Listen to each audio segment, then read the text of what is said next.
ದೇವಿಗೆ ವಂದನೆ.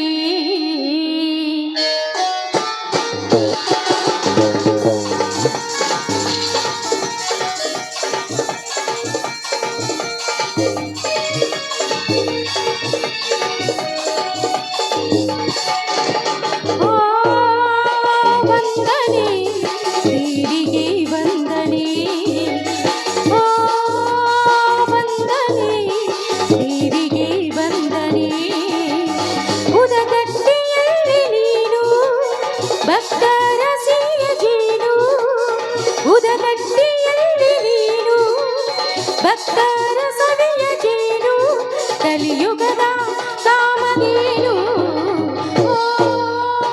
ವಂದನೆ ದೇವಿಗೆ ವಂದನೆ. ವಂದನೆ ದೇವಿಗೆ ವಂದನೆ. ಯಾಕೆ ಮಹಾರಕ್ತಸರನ್ನ ಸಂಹರಿಸಿ ಜಗತ್ ಕಲ್ಯಾಣ ಮಾಡಿದಂತೆ ಈ ಕಲಿಯುಗದ ರಕ್ತಸರನ್ನ ಸಂಹರಿಸುವುದಕ್ಕೆ ಮತ್ತೊಮ್ಮೆ ಅವತರಿಸಿ ಬಾತಾಯಿ ನಿತ್ಯ ಈ ಭೂತಾಯಿ ಸೇವೆ ಕುರಿ ಸೇವೆಯೇ ನಮ್ಮೆಲ್ಲರೂ ಉಸಿರಿದ್ದು ಬದುಕು ನಮ್ಮನ್ನೆಲ್ಲ ಉದ್ಧರಿಸು ತಾಯಿ, ಉದ್ಧರಿಸು.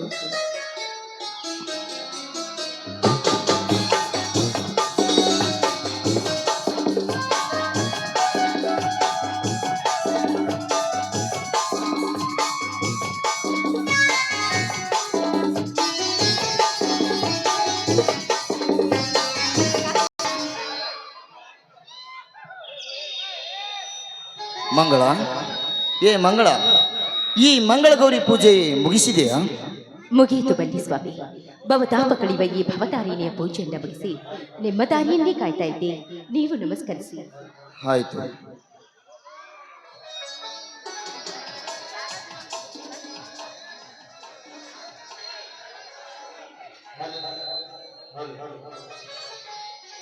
ಅಮ್ಮ ಅಮ್ಮ ಗಿರಿಜಾ ಮಾತೆ, ನಿನ್ನಿಂದಲೇ ಗಿರಿಜ ವಲ್ಲಭ ನಡೆಸಿಕೊಂಡಿರುವ ಹರಣ ಸತಿಯೇ ನಿನಗೆ ನನ್ನ ನಮಸ್ಕಾರಗಳು. ಮಾಮರದ ಕೋಗಿಲೆ ಕೂಡ ನಿನಗೆ ಅಮ್ಮ ಎಂದು ಕೂಗಿ ಹಾರೈಸಿದಂತೆ ನಾವಿಂದು ನಿನ್ನನ್ನು ಪೂಜಿಸಿ ಈ ಭಾಗ್ಯವಂತರ ದೇವತಾ, ಈ ಭಾಗ್ಯವಂತ. ಅಂದ್ರೆ ಈ ಕೈಪಲ್ಯ ಫಸಲಿಗೆ ರೇಟು ಚೆನ್ನಾಗಿದೆ ತಾನೇ? ಅನ್ನೋದೇನಿದೆ ಮಂಗಳ, ಬದನೆಕಾಯಿ ಕೆಜಿಗೆ 80 ರೂಪಾಯಿ, ಹಸಿಮೆಣಸಿಕಾಯಿ 120 ರೂಪಾಯಿ, ಟೊಮೆಟೊ 100 ರೂಪಾಯಿ, ಚೌಳಿಕಾಯಿ 100 ರೂಪಾಯಿ. ಇದರಂತೆ ಪ್ರತಿದಿನ 8,000 ರೂಪಾಯಿ ಗಳಿಕೆ ಆದರೆ ನಾನು ಒಂದು ತಿಂಗಳಲ್ಲಿ ಸೌಕರ್ಯನಾಗಿ ಬಿಡುವೆ. ಸ್ವಾಮಿ, ಯಾಕೆ ಮಂಗಳ ನಿನ್ನ ಕಣ್ಣಲ್ಲಿ ನೀರು? ಆದ್ರೂ ನಿಮ್ಮ ಜೀವನ ಹಗಲು ಕಿರುಳಿಲ್ಲದೆ ಕಷ್ಟದಿಂದ ನೀರು ಹಾಯಿಸಿ ನಿಮ್ಮ ಜೀವ ಸಿದ್ಧಾಗ್ತಾ ಇದೆಯಲ್ಲ, ಅದಕ್ಕೆ ನನಗೆ ಕಣ್ಣೀರು ಬರ್ತಿದೆ. ಹುಚ್ಚಿ, ಈ ರೈತ ಹುಟ್ಟಿದ್ದೆ ಕಷ್ಟ ಎಂಬ ನಗಕ್ಕೆ ಹೆಗಲು ಕೊಟ್ಟು ಸುಖ ಎಂಬ ಹುಡಿಯನ್ನು ಕಟ್ಟಿ ಸಂತೋಷವನ್ನು ಉತ್ತಿ ಬಿತ್ತಿ ಬೆಳೆಯುವುದಕ್ಕಾಗಿ ಎಲ್ಲಿ ಸ್ವಲ್ಪ ನಗು?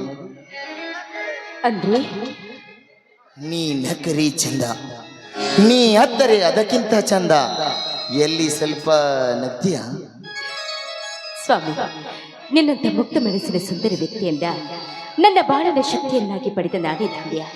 ನಿಮ್ಮ ಒಂದೊಂದು ಮಾತಿನ ಅರ್ಥ ನೆನೆಸ್ಕೊಂಡ್ರೆ ನನಗಿಲ್ಲಿಯೇ ಸ್ವರ್ಗವಾಗಿ ಕಾಣ್ತಾ ಇದೆ. ನನಗೂ ನೀ ಅಷ್ಟೇ ಮಂಗಳ. ನಿನ್ನ ಒಂದೊಂದು ಪ್ರತಿ ಮಾತುಗಳು ಕಡಲ ಮುತ್ತಿನಂತೆ, ಶಿಲಾಬಾಲಿಕೆಯರ ಕತ್ತಿನಂತೆ ತುಂಬಾ ಬೆಲೆ ಬಾಳುವಂತಾಗಿವೆ. ನಿನ್ನಂತವಳ ನನ್ನ ಸತಿಯಾಗಿ ಪಡೆದ ನಾನೆಷ್ಟು ಭಾಗ್ಯಶಾಲಿ ಅಲ್ವೇ? ಅಂದಾಗ ನಿಮ್ಮ ರೈತನೆಂಬ ಹೆಸರು ಈ ನಾಡಿನ ಉಸಿರಾಗಿದೆ ಸ್ವಾಮಿ. ರೈತನಾದ ನೀವು ನಕ್ರೆ ಜಗವೆಲ್ಲ ಸಕ್ಕರೆಯಂತಾಗುತ್ತೆ. ನಿಜ ಮಂಗಳ, ನಿಜ. ನಿತ್ಯ ಜೀವನದಲ್ಲಿ ನ್ಯಾಯ, ನೀತಿ, ಸತ್ಯವೇ ನನ್ನ ಜೀವನದ ಉಸಿರು.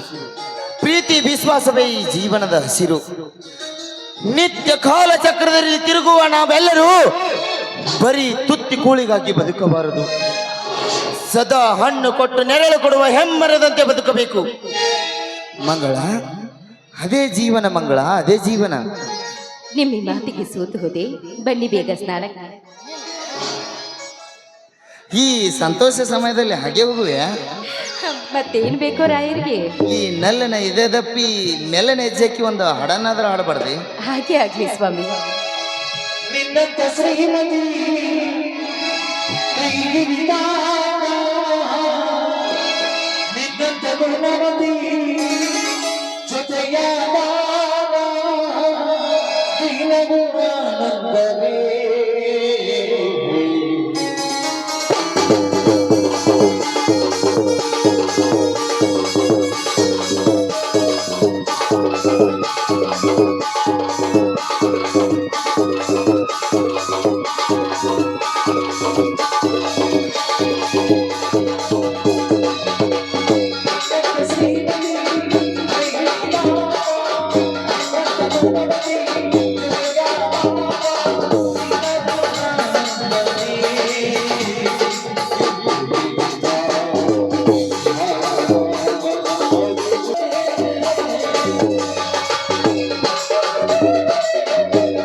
ಅಣ್ಣ ಅಣ್ಣ, ಯಾಕೆ ಉತ್ತಮ ತಡವಾಗಿ ಬಂದಿಲ್ಲಪ್ಪ? ಅಣ್ಣ, ಕುರಿಮರಿಗಳ ಜೊತೆ ಗುದ್ದಾಡುತ್ತೆ ಈ ಹೊತ್ತಾಯ್ತಣ್ಣ.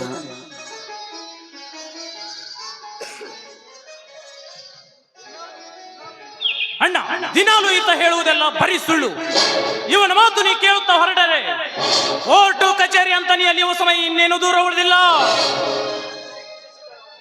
ಶಶಿಧರ, ಅಂದರೇನಪ್ಪ ನಿನ್ನ ಮಾತಿನ ಅರ್ಥ? ಇಡೀ ಸುತ್ತ 10 ಹಳ್ಳಿ ಜನ ಸುಮ್ಮನಿರುವಾಗ ಇವನೊಬ್ಬನೇ ಆ MLA ವೀರನಗೌಡರ ಮನೆಗೆ ಹೋಗಿ ವಿಮಾನ ನಿಲ್ದಾಣಕ್ಕೆ ಹಿಡಿ ಮಣ್ಣು ಕೊಡುವುದಿಲ್ಲ ಅಂತ ಹೇಳಿ ಸವಾಲು ಹಾಕಿ ತಾಕತ್ತಿದ್ರೆ ನಿನ್ನ ನೋಡ್ಕೊತೀನಿ ಅಂತ ಹೇಳಿ ಬೈತಾನಂತೆ.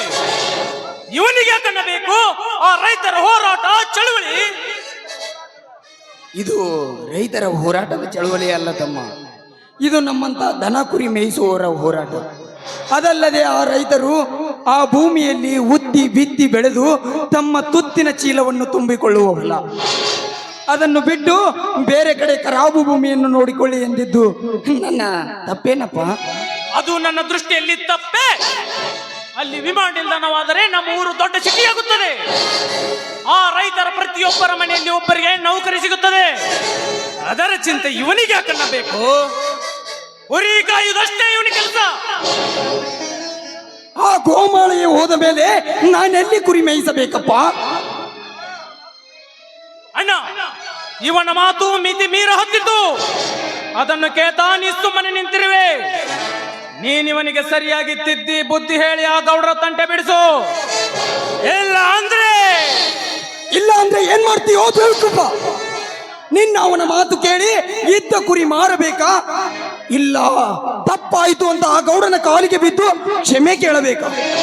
ಹೌದು, ಇವೆರಡಲ್ಲಿ ಒಂದಾಗ್ಲೇಬೇಕು. ಸಾಧ್ಯವಿಲ್ಲ ಶಶಿಧರ, ನೀನು ಸರಿಯಾಗಿ ಮಾತನಾಡು. MLA ಆದ್ರೇನು, MP ಆದ್ರೇನು, ನಾನು ಈ ವಿಷಯದಲ್ಲಿ ಯಾರ ಮಾತನ್ನು ಕೇಳಲಾರೆ.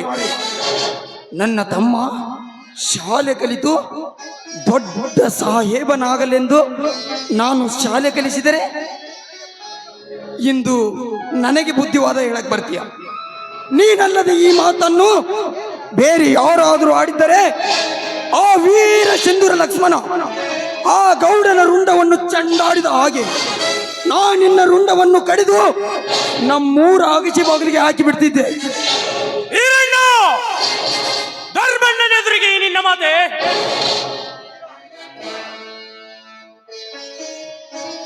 ವೀರ, ನೀನು ಮೊದಲು ಒಳಗಡೆ ನಡೆಯಪ್ಪ. ಮಂಗಳ, ಒಳಗಡೆ ಕರೆದುಕೊಂಡು ನಡೆಯುವನನ್ನು. ಯಾಕಣ್ಣ, ಇವನ ಮಾತು ಕೇಳಿ ನೀನು ಕೂಡ ಆ ಗೌಡನಿಗೆ ಏಡಿಯಾಗಿ ಬದುಕುವಂತೀಯ. ಈ ಜಗದ ರೈತರನ್ನು ಆ ಗೌಡಗ ತಲೆಬಾಗಿ ನಡೆಯಂತೀಯನ್ನ. ಬೀರು, ಇದು ನನ್ನ ಆಜ್ಞೆ ಆಗಿದೆ. ಮೊದಲು ನೀ ಒಳಗಡೆ ನಡೆ. ಅತ್ತಿಗೆ ಅತ್ತಿಗೆ ಸರಿ, ಬನ್ನಿ ಅತ್ತಿಗೆ, ಹೋಗೋಣ. ಅಣ್ಣ, ಇವನ್ ಯಾರಣ್ಣ ನಮ್ಮ ಬುದ್ಧಿ ಹೇಳೋದಕ್ಕೆ? ನೀನೇಕೆ ಇವನಿಗೆ ಎಷ್ಟು ಮಾತಾಡಲು ಅಧಿಕಾರ ಕೊಟ್ಟಿರುವೆ? ಇವನೇನು ನಮ್ಮ ಸ್ವಂತ ಒಡ ಹುಟ್ಟಿದವನೇ?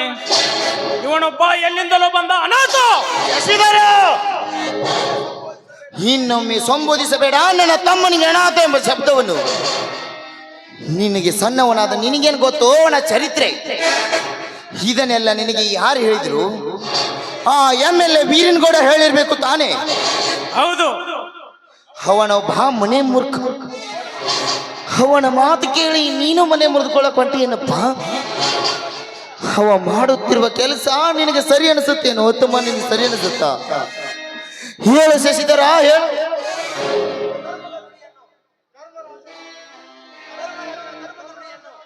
ಈ ನನ್ನ ಧರ್ಮರಾಜನಾದ ಧರ್ಮದ ನುಡಿಯನ್ನು ನೀ ಕೇಳದೆ ಹೋದರೆ ಮುಂದೊಂದು ದಿನ ಈ ನನ್ನ ಧರ್ಮದ ನುಡಿ ಬೆಂಕಿಯ ಕಿಡಿ ಹೋಗಿ ನಿಮ್ಮನ್ನು ನಾಶ ಮಾಡುತ್ತದೆಯಪ್ಪ. ಬಲು ಹುಷಾರು. ನೀನು ಕೂಡ ಆ ಬೀರ್ನ ಮಾತನ್ನೇ ಆಡುವುದಾದರೆ ಅದನ್ನು ಎದುರಿಸಲು ನಾನು ಸದಾ ಸಿದ್ಧನಿದ್ದೇನೆ. ನನಗೆ ಆ ಗೌಡರ ಮಾತೆ ವೇದವಾಕ್ಯ. ಶಶಿಧರ,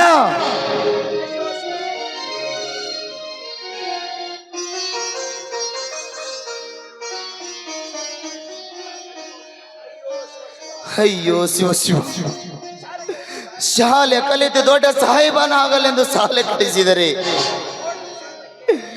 ಆ ಗೌಡನ ಸೆಳೆದಕ್ಕೆ ಸಿಕ್ಕು ಏನೇನು ಮಾತನಾಡುತ್ತಿರುವನಲ್ಲ ತಂದೆ. ನನ್ನ ತಮ್ಮ ಇದೇ ರೀತಿಯಾಗಿ ಗಂಭೀರವಾಗಿ ಮುಂದುವರೆದಿದ್ದೆ. ಆದ್ರೆ ಆ ಗೌಡ ಬಿತ್ತಿದ ವಿಷದ ಬೀಜ ಮುಂದೊಂದು ದಿನ ಮೊಳಕೆ ಹೊಡೆದು ಎಮ್ಮರವಾಗಿ ಬಿಡುತ್ತದೆ ಮಾರುತೇಶ.